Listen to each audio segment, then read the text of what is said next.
I'm from Pacific Palisades originally. Both of our homes there unfortunately burned down, in our children's schools and all those things. So it's a really painful thing to go through. And I hope I don't have to go through that. And I hope no one else does. And I hope this actually helps you and that this is information that you can put into action. Thanks for watching. Hi, I'm Scott Kelly. And today I'm actually in my natural habitat. This is where I live. And I own this house in what's called a high fire zone. And unfortunately, my insurance company dropped me. So we don't have insurance on this. We have a small mortgage, and the mortgage has insurance on that. But otherwise, if this house were to burn down, I will have to replace it. I'm a building scientist. I'm a general contractor. It wouldn't be, something I couldn't do. It's something I don't want to do. So what did I do to make this house, 1959, fire hardened? I took all the vents out of it. There are no vents. There are no vents in the crawl space areas. These boards right here used to have vents in them, and my painter did a beautiful job of patching them, and they're gone. So there's no vents here. And we'll go around the house and see there are no vents over there. The roof no longer has venting. So the gable vents are gone. The bird vents, or the eave vents, those are all gone. But you can't do that if you don't follow the path of making sure that you do the measures that allow you to go that way. Because otherwise you're just closing up your house and you're gonna have some problems.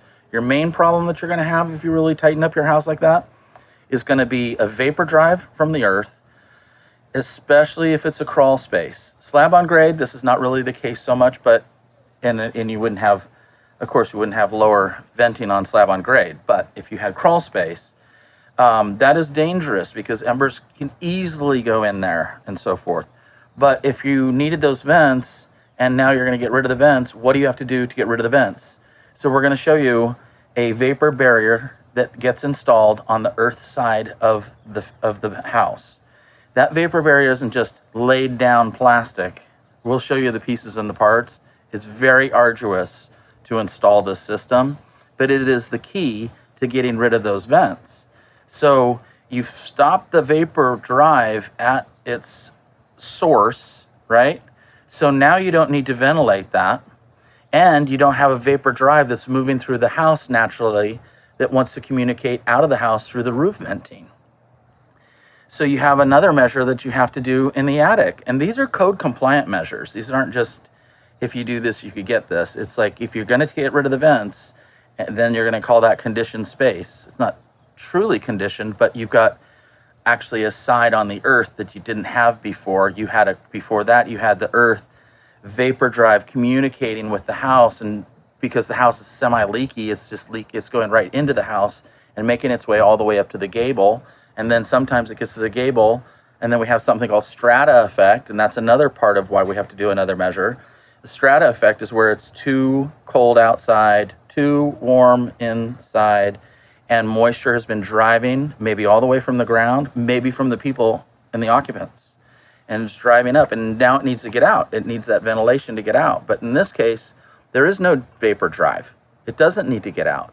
But there could be a strata effect problem where you have the cool and the warm, and so in order to fix that or make that break, code says you gotta have a layer of closed cell spray foam. So you can spray it here, inside, if you have an existing house like mine. You could put it in board form, 4x8, attached to the roof, underneath OSB plywood. That's my favorite way. That's what I'm doing here on this roof. I want continuous insulation on my roof. I want to make sure that my roof is stopping all the heat gain. We're in Santa Barbara, California. It does get hot here. And so once I put that insulation on the roof, for me, in my climate, it's really going to be great for heat gain. In the dry, warm climate, we really don't have a big strata effect. That layer of insulation really isn't necessary per se, but it's code, so you got to do it. So the reason we put the vapor barrier down is because we had to deal with that moisture drive in the first place, and that's why we were able to take out the venting.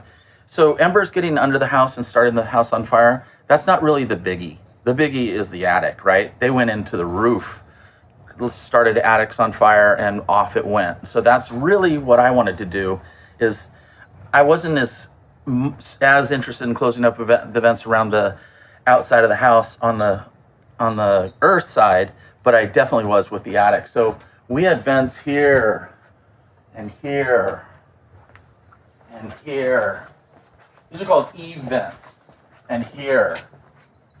And then there was gable vent way up there where our now intake for our ERV is. That was a big gable vent. That's gone. We had 2 or 3 of those on the other side of the house. And then we have vents in the field here on the roof. You can see that one is all covered up over there. And this one we popped a pipe through it, covered it up, popped a pipe through it, and we use it as our exhaust for our ERV. So now the whole house doesn't have any attic vents. There's no way for embers to get into the house.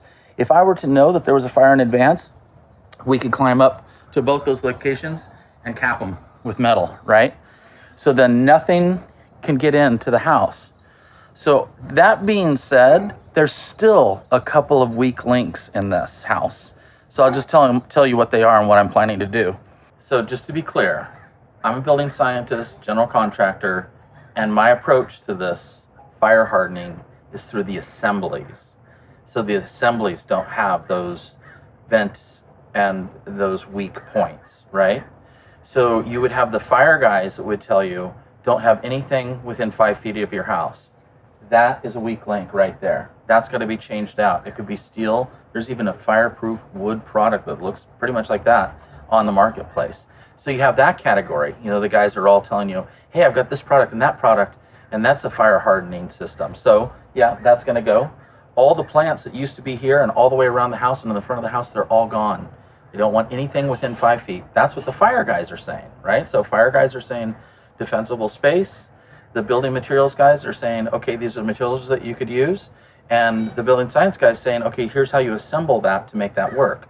So now that I got done telling you that we put in the vapor barrier, there still is a vapor drive in the house, coming off the tops of our heads, coming out of boiling water and showers and all that stuff. So this house, we installed a whole house balanced ventilation system. It's called an energy recovery ventilator. And what it's doing is it's bringing fresh air from the outside into the house. That's what we were looking at where the gable vent used to be. And then it's exhausting stale air. That's where the roof vent is that we just looked at. And that's changing the air in the house every 3.5 hours. So I'm able to mitigate and handle my air change in a house that I really tightened up. There would be no place for this moisture to go if I wasn't mechanically moving it. We are in Santa Barbara, California, and we actually leave our doors and windows open in the night because it's really mild at different times. So you have these vinyl doors and vinyl windows, and these are also weak links, so that falls into the building materials category. That was in the building material category. So those are the things that I kind of wanted to point out to you, is that's how I approached this, that's how I did it. And also, I wanted to just say that when I talked about the spray foam, like you could spray it on the underside. So in this case, in this house, you would just lay down 1 inch of spray foam real quick.